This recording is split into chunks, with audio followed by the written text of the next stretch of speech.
Assalamualaikum warahmatullahi wabarakatuh. Bismillahirrahmanirrahim. Alhamdulillahilladzi faddala bani adama bil ilmi wal amali ala jami'il alam. Kurang sini. Agak geruduk-geruduk. Maaf.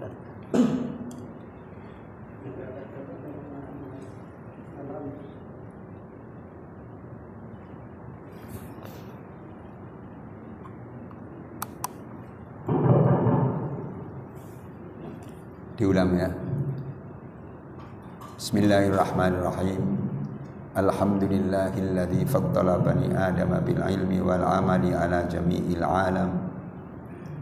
Wassalatu wassalamu ala Muhammadin sayyidil arabi wal ajam wa ala alihi wa ashabihi ya nabi'il ulumi wal hikam. Rabbi shrah li sadri wa yassir li amri wahlul 'uqdatam min lisani yafqahu qawli. Rabbi yassir wa la tu'assir, Rabbi tammim bil khair, Rabbi tammim bil khair, Rabbi tammim bil khair, amma ba'd. Marilah kita awali taklim kita pada kesempatan ini dengan baca suratul Fatihah. Kita tujukan pada Nabi kita Muhammad sallallahu alaihi wasallam, pada para keluarganya, para sahabatnya, pada para guru kita, khususnya mereka yang telah mengajar kita agama, pada para orang tua kita, bapak, ibu kita, kakek, nenek kita, serta keluarga kita dan saudara kita seagama, kepada mukminin, mukminat, muslimin, muslimat, al-ahya'i minhum wal amwat, kepada muallif kitab ini dan pada para pendiri dan para pengurus musalla ini, serta kita iringi niat mudah-mudahan taklim kita ini senantiasa mendapat ridha Allah Subhanahu wa taala. Semoga dipanjangkan umur kita, semoga ditetapkan iman dan Islam kita, semoga dimaafkan dosa-dosa kita, semoga dimaafkan dosa-dosa kedua orang tua kita, semoga dimaafkan dosa-dosa keluarga kita, semoga dijauhkan dari malapetaka, semoga dimurahkan rezeki kita, semoga dimudahkan segala urusan kita, semoga Allah menjadikan kita selalu istiqomah dalam mengerjakan ibadah, dan semoga Allah mematikan kita dalam keadaan husnul khatimah. Al-Fatihah. A'udzubillahi minasyaitonir rajim. Bismillahirrahmanirrahim. Alhamdulillahirabbil alamin arrahmanir rahim maliki yaumiddin. Iyyaka na'budu wa iyyaka nasta'in. Ihdinas siratal mustaqim. Siratal ladzina an'amta 'alaihim ghairil maghdubi 'alaihim waladdallin. Amin. Kita buka halaman 124. Sebelah kanan 4 baris dari bawah. Wa'lam annahu sallallahu alaihi wasallam wulida ala sahih. Sekarang itu 124 sebelah kanan dari bawah 4 baris. Wa'lam annahu, tuh sebelah kanan. Ya, sudah ketemu. Bismillahirrahmanirrahim. Qala al-musannifu rahimahullahu ta'ala wa nafa'ana bihi wa bi ulumihi fid dharain amin. Ini masih lanjutan pembahasan tentang kelahiran Nabi Muhammad sallallahu alaihi wasallam. Wa'lam annahu sallallahu alaihi wasallam wulida ala syaqiqi inda tulu'il fajri yawmal itsnain lisnatai asyrata lailatan madad min rabi'il awwali amal fili qila yawmal fil wa qila qablahu. Artinya, dan ketahuilah annahu sallallahu alaihi wasallam, sesungguhnya Nabi Muhammad sallallahu alaihi wasallam wulida ala sahihi, dilahirkan menurut pendapat yang sahih. Inda tulu'il fajri adalah ketika terbit fajar. Yaumal isnain, pada hari Senin. Lisnatai asyrota, 12 Rabiul Awal, lailatan madad min Rabiul Awal, tuh lewat 1 malam tahun gajah. Dikatakan qila tuh yaumal fil menurut satu pendapat pada hari gajah. Wa qila qablahu, dan dikatakan sebelum hari gajah. Jadi ada penjelasan menurut kaul yang sahih itu benar, bahwa Nabi Muhammad dilahirkan yaitu tanggal 12 Rabiul Awal, harinya Senin, ketika terbit fajar shadiq. Sebelum subuh udah terasa ibunya itu. Pas fajar lahirlah Nabi Muhammad sallallahu alaihi wasallam. Harinya Senin, tanggalnya 12 Rabiul Awal. Itu menurut kaul yang sahih, pendapat yang sahih, yang benar. Dikatakan atau menurut satu pendapat, lahirnya itu pada hari gajah. Hari gajah yaitu hari penyerbuan gajah dari Yaman menuju Mekah untuk menghancurkan Ka'bah. Itu yang disebut hari gajah. Waqila qablahu, dan dikatakan pula sebelum hari gajah. Misalnya hari gajah itu, gajah menyerbunya hari ini, kemarin Nabi Muhammad lahir, begitu. Itu ada pendapat yang semacam itu. Tapi harinya Senin itu enggak diperselisihkan, sama. Yang bilang pada hari gajah lahir Nabi Muhammad, harinya Senin juga. Yang bilang sebelum hari gajah, dia juga berpendapat Nabi Muhammad dilahirkan harinya hari Senin, hari Senin. Maka Nabi Muhammad sebab dilahirkan hari Senin, dia itu senang puasa sunnah hari Senin. Gitu, ada pendapat begitu. Tapi ada pendapat lagi, puasa sunnah Senin dan Kamis Nabi Muhammad memang suka. Alasannya bukan sebab lahirnya hari Senin, tapi alasannya sebab amal manusia setiap hari Senin dan Kamis itu dilaporkan oleh malaikat. Dilaporkan, nih amal si fulan, catatannya dilaporkan pada Allah. Nah, Nabi Muhammad itu senang amal perbuatan atau catatan amalnya dilaporkan kepada Allah, dia dalam keadaan puasa. Jadi senang begitu. Itu ada pendapat yang semacam itu. Nah, kita kalau mau mengerjakan puasa sunnah Senin Kamis, monggo silakan. Senin besok puasa, Kamis puasa, silakan. Dari malam belum niat, pagi-pagi mau sarapan, enggak ada sarapan. Paling banter saya suruh masak sendiri, repot. Sudah niat puasa saja. Niatnya pagi-pagi masih bisa, soalnya puasa sunnah.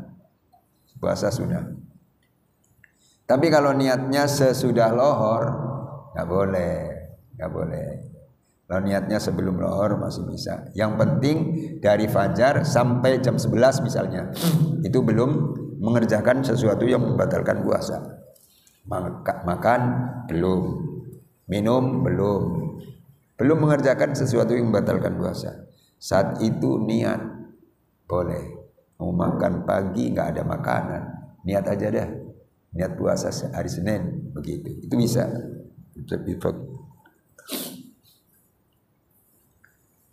Itu puasa Senin dan Kamis. Jadi amal kita besok hari Senin kan dilaporkan kepada Allah, diangkat ya.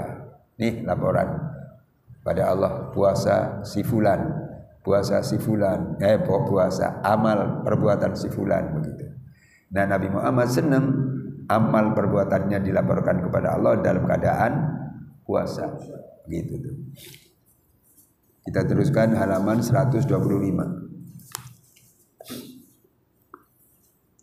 Wa qala al-Qurtubi ba'dahu bi khamsina yawman, dan berkata Imam Al-Qurtubi, lahirnya Nabi itu setelah setahun, setelah tahun gajah. setelah tahun gajah selang 50 hari. Selang 50 hari tuh. Jadi penyerbuan gajah ke Makkah hari ini misalnya. Nanti 50 hari akan datang Nabi Muhammad baru dilahirkan. Itu pendapat Imam Qurtubi. Imam Qurtubi. Harinya juga dia sepakat hari Senin gitu, hari Senin.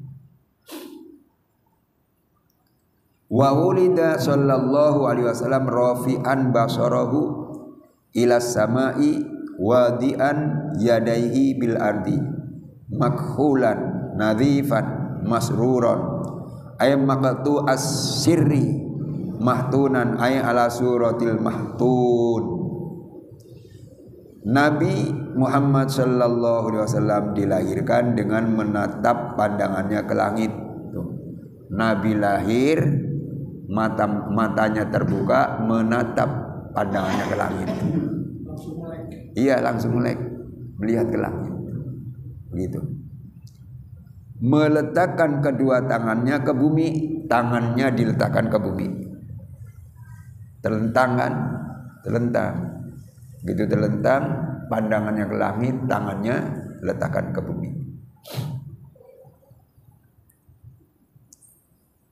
Makhulan yang bercelak, sudah pakai celak.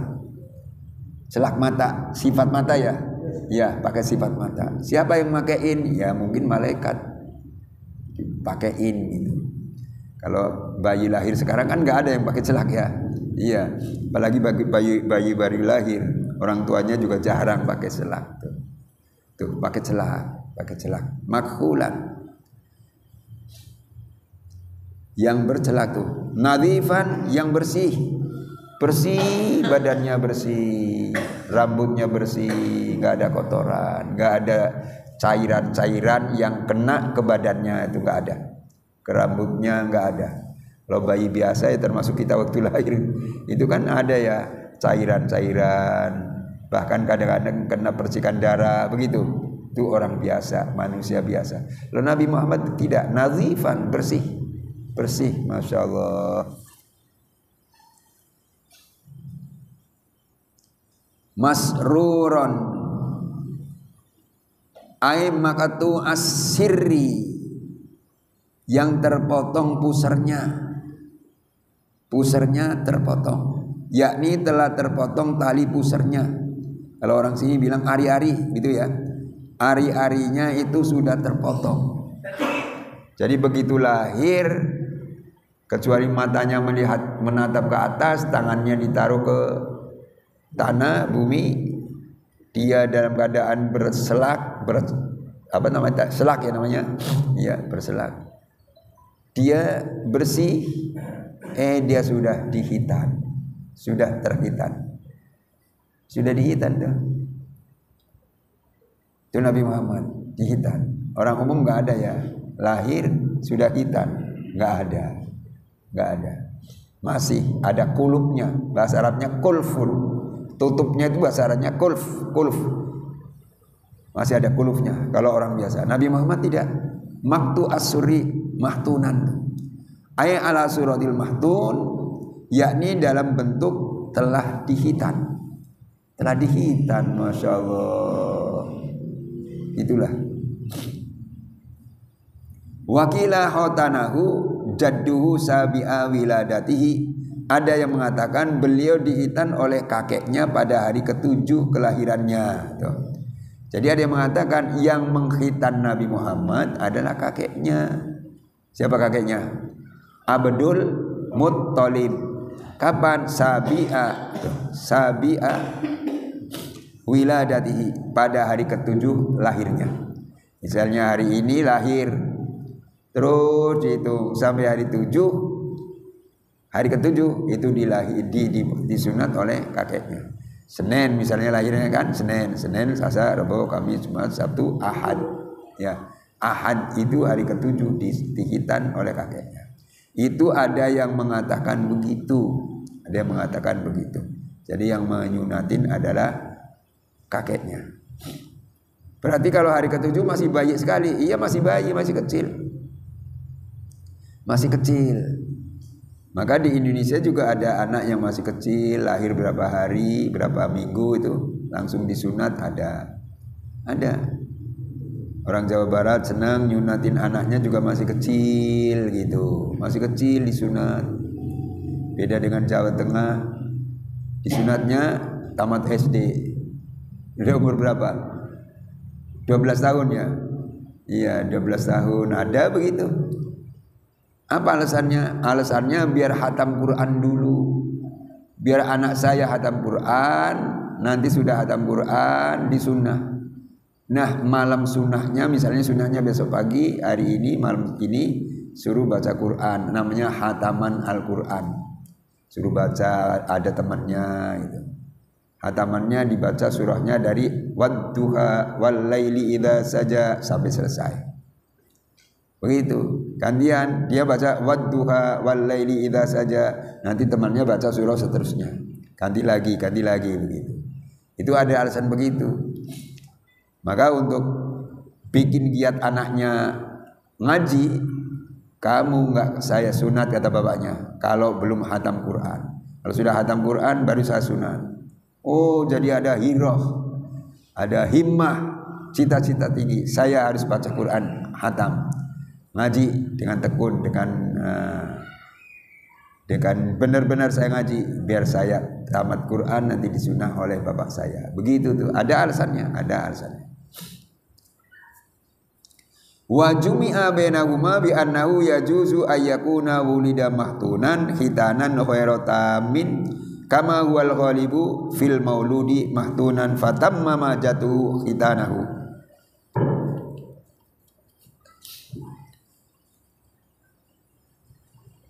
Digabungkan antara dua pendapat itu. Pendapat pertama dilahirkan sudah dikhitan gitu kan. Pendapat kedua dilahirkan belum dihitan tapi dihitan oleh kakeknya setelah 7 hari. Itu berarti ada dua pendapat.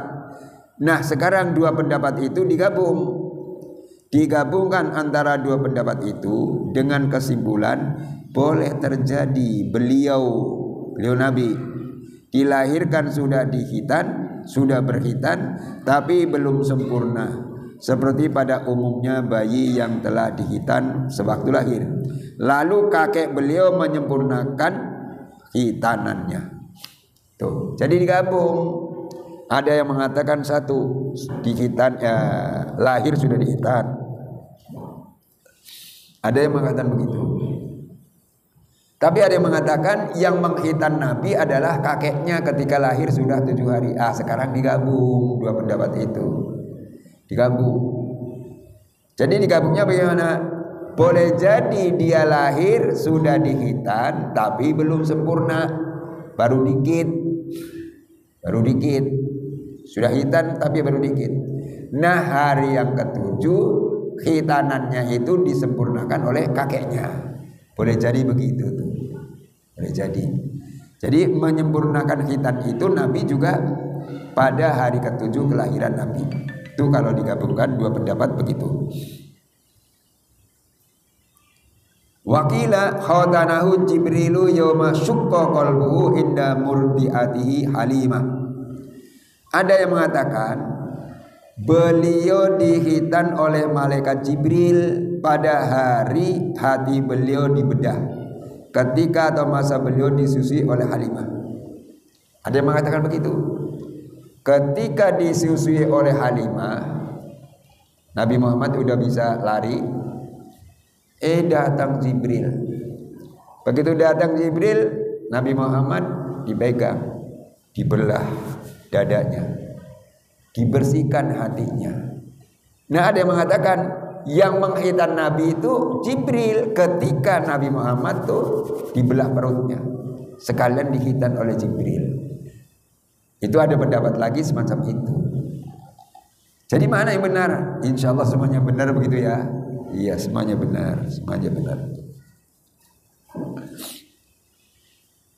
Warwiya annahu sallallahu alaihi wasallam takallama inda khurujihi min batni ummihi faqala jalalu rabbiyar rafi wa qila qala Allahu akbar kabira walhamdulillahi katsira wa subhanallahi bukratan wa asila.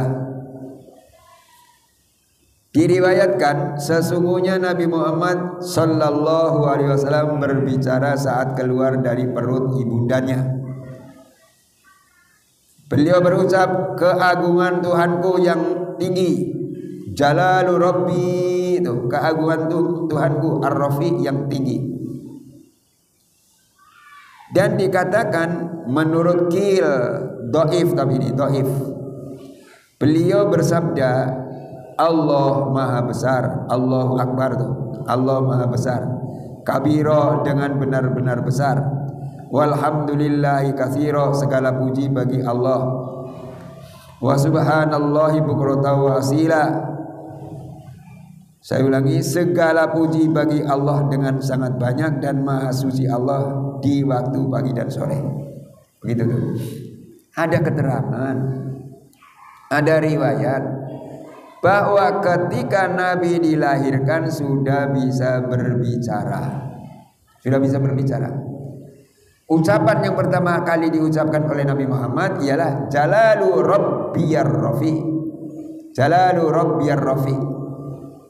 Keagungan Tuhanku yang tinggi. Itu ucapan yang diucapkan Nabi Muhammad ketika lahir. Tapi ada pendapat lagi, bukan itu yang diucapkan, tapi yang diucapkan adalah Allahu akbar kabira walhamdulillahi katsira wa subhanallahi bukratan wa asila. Ada yang mengatakan begitu. Ini kalimat Allahu akbar kabira walhamdulillahi katsira wa subhanallahi bukratan wa asila. Ini kalimat yang diucapkan oleh Nabi Muhammad ketika lahir. Itu tapi qil itu pendapat, bahkan di sini diterangkan dhaif. Ya, lemah.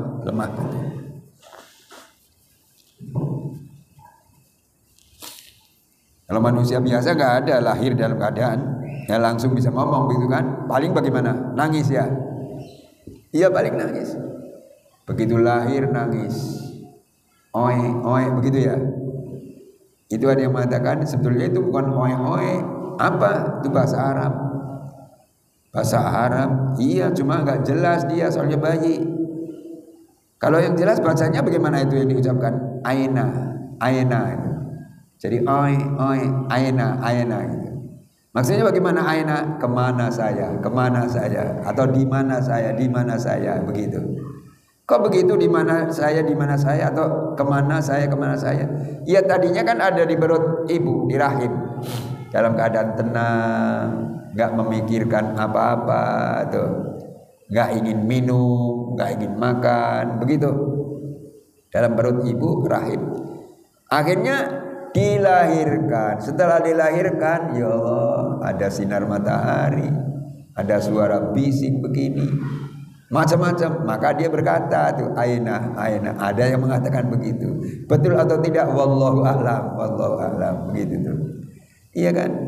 Ada bising, ada matahari dan seterusnya itu. Padahal ketika ada di perut nggak kelihatan matahari, nggak ada kedengaran suara bising, begitu. Nangis ya, aina begitu. Ada yang mengatakan begitu sambil nangis kan? Ya, bayi lahir dalam keadaan nangis. Kalau bayi dalam keadaan dilahiran diam nggak nangis, malah curiga tuh yang ada di sampingnya, hidup nggak nih anak saya, gitu kan? Iya. Setelah dipegang, oh hidup, cuma diam saja. Akhirnya dipegang-pegang biar nangis, baru nangis aina begitu. Maka ada sebuah mau'izah, nangislah kamu ketika saudara-saudara kamu tertawa, dan tertawalah kamu ketika saudara-saudara kamu menangis. Maksudnya bagaimana? Nangislah kamu ketika saudara-saudara, famili tertawa, yaitu ketika lahir. Ketika lahir nangis, tandanya hidup, familinya senang, ketawa, alhamdulillah hidup. Maaf, pilek.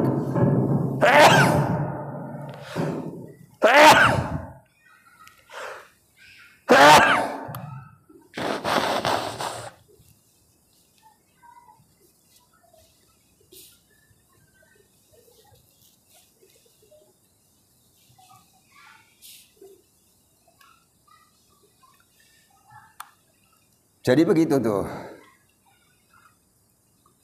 Bunyi.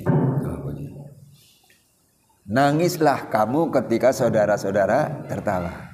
Nangis, baru lahir kan? Begitu kedengaran nangis, bayi hidup.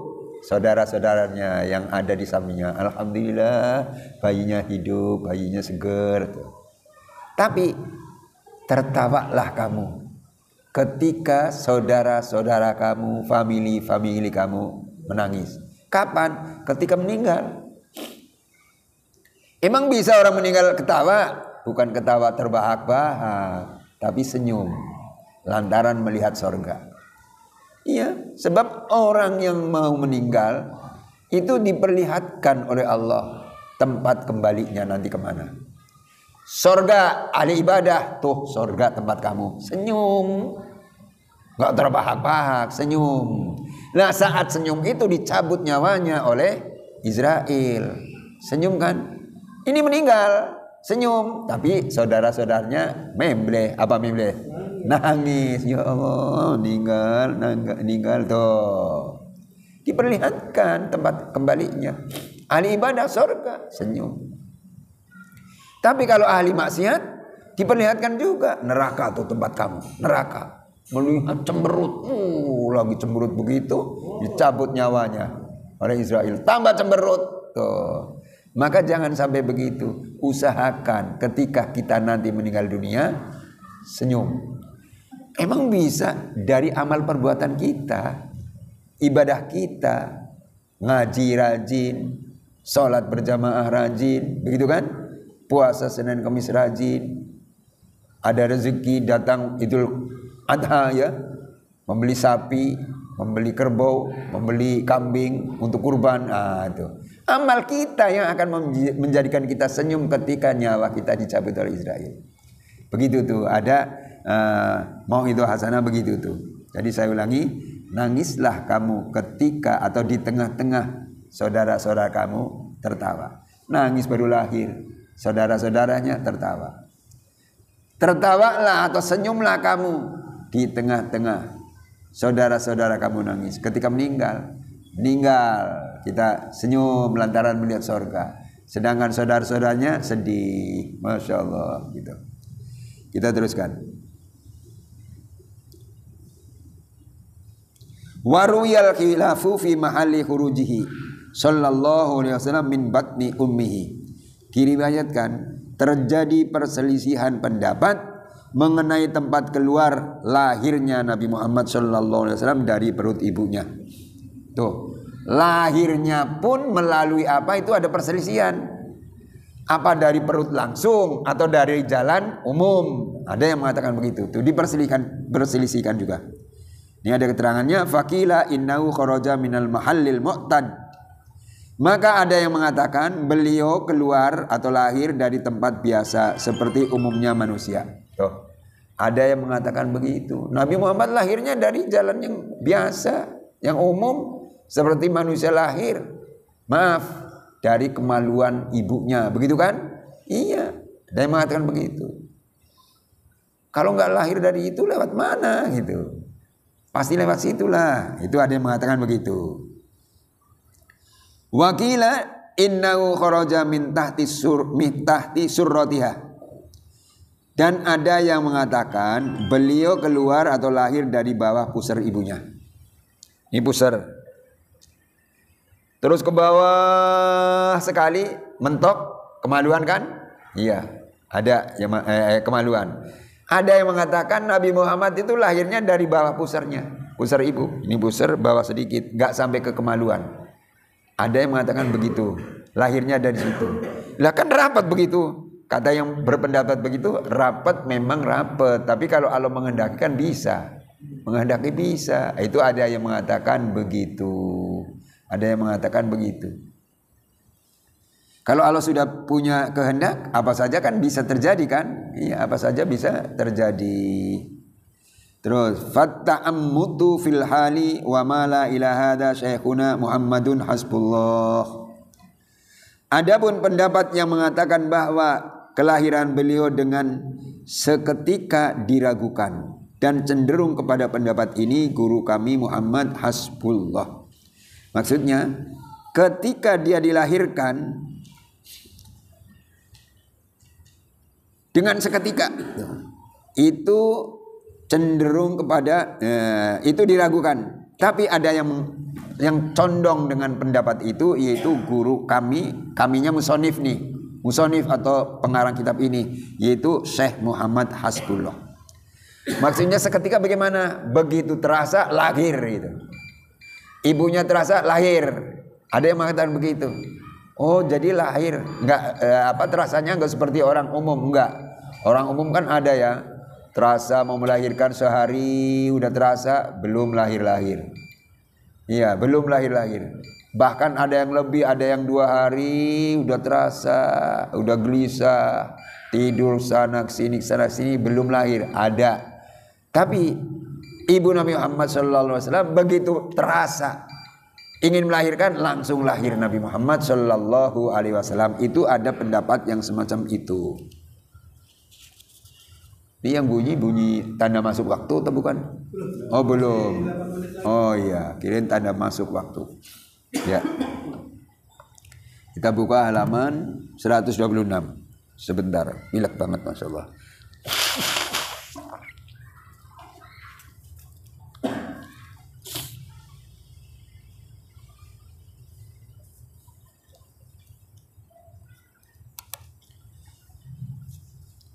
Waruya al-khilafu aidon fi hamli ummihi sallallahu alaihi wasallam bihi fakila innaha lam tajid li hamlihi sallallahu alaihi wasallam a'dhamat thiqali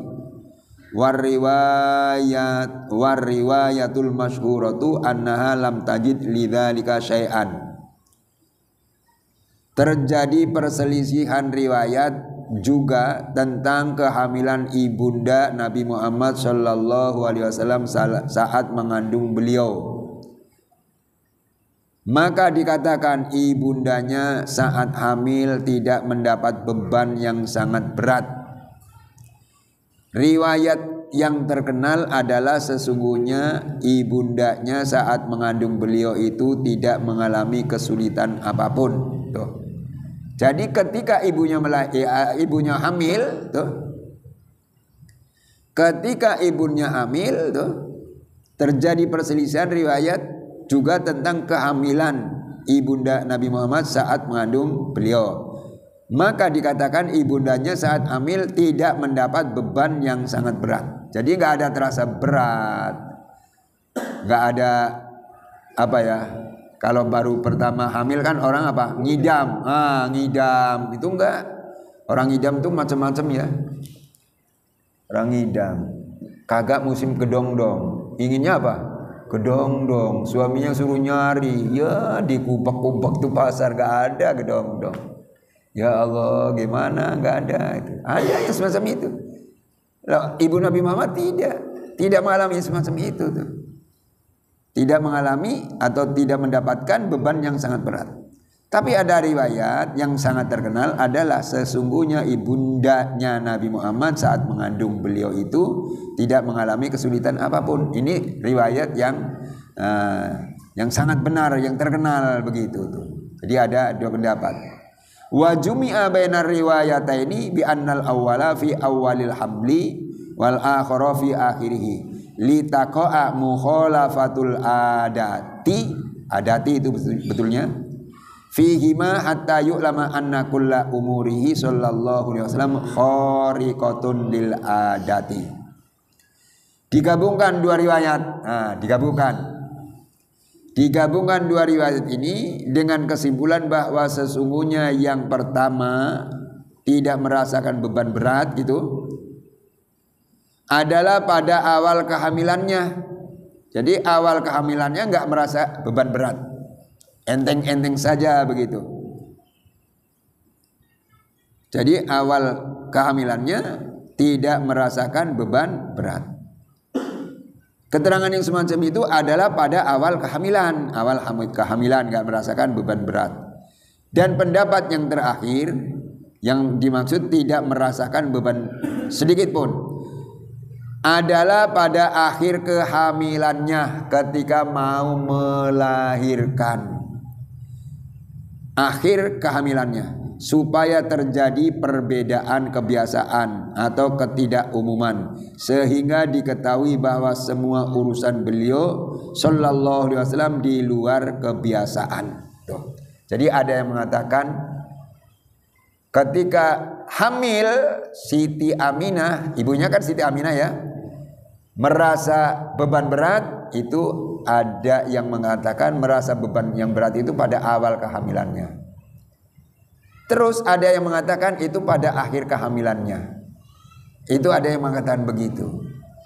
Tapi akhirnya bisa diketahui bahwa lahirnya Nabi Muhammad Sallallahu Alaihi Wasallam itu diketahui adalah di luar kebiasaan. Maksud di luar kebiasaan bagaimana? Yaitu kalau ada orang biasa melahirkan rasanya susah berat, tapi ketika ibundanya Nabi Muhammad Sallallahu Alaihi Wasallam melahirkan Nabi Muhammad, gak ada rasa berat sama sekali. Pokoknya di luar kebiasaan gitu. Lahir gampang, lahir gak merasa apa-apa, gak merasa sakit dan seterusnya. Itu namanya khariqatun lil adah.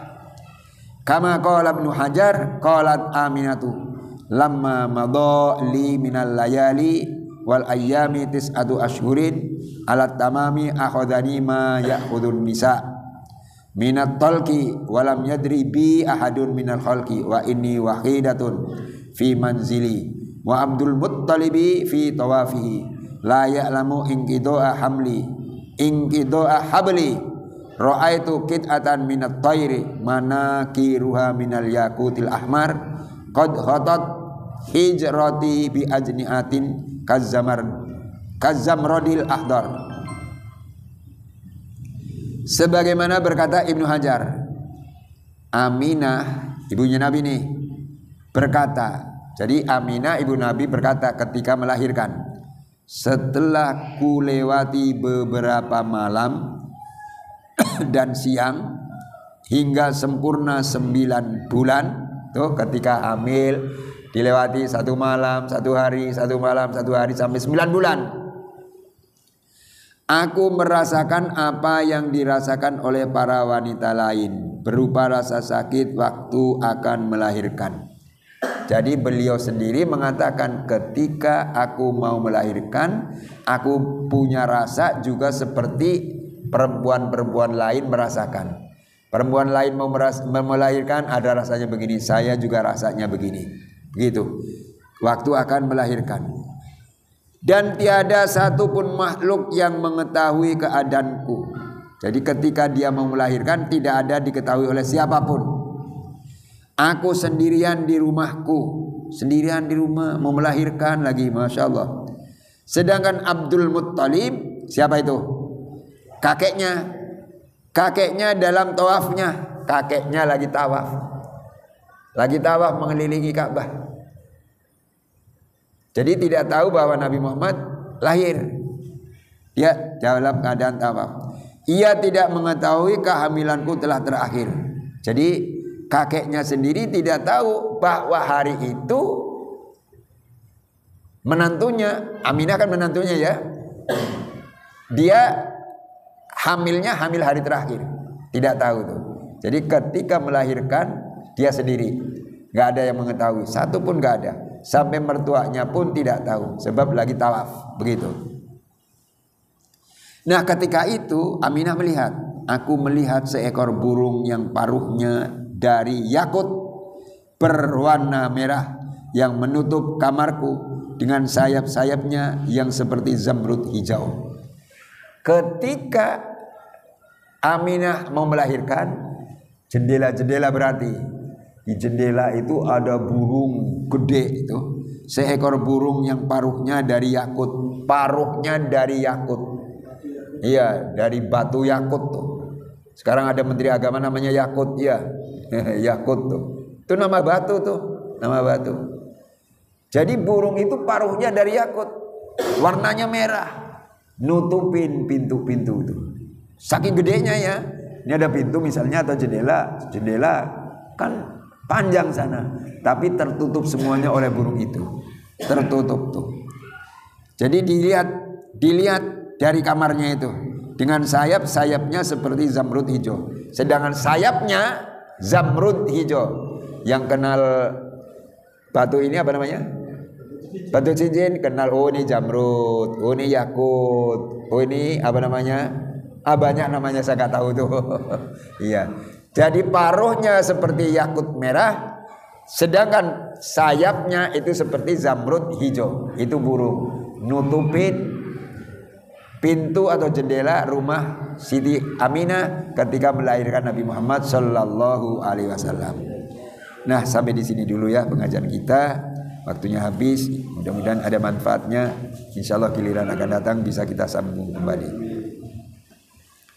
Kita tutup dengan berdoa. Allahumma sholli ala nuril anwar wa sirril asrar tiryakil ahyar miftahi babil yasar Sayyidina Muhammadil Mukhtar wa alil adhar wa ashabil ahyar adadani amillahi yuftari.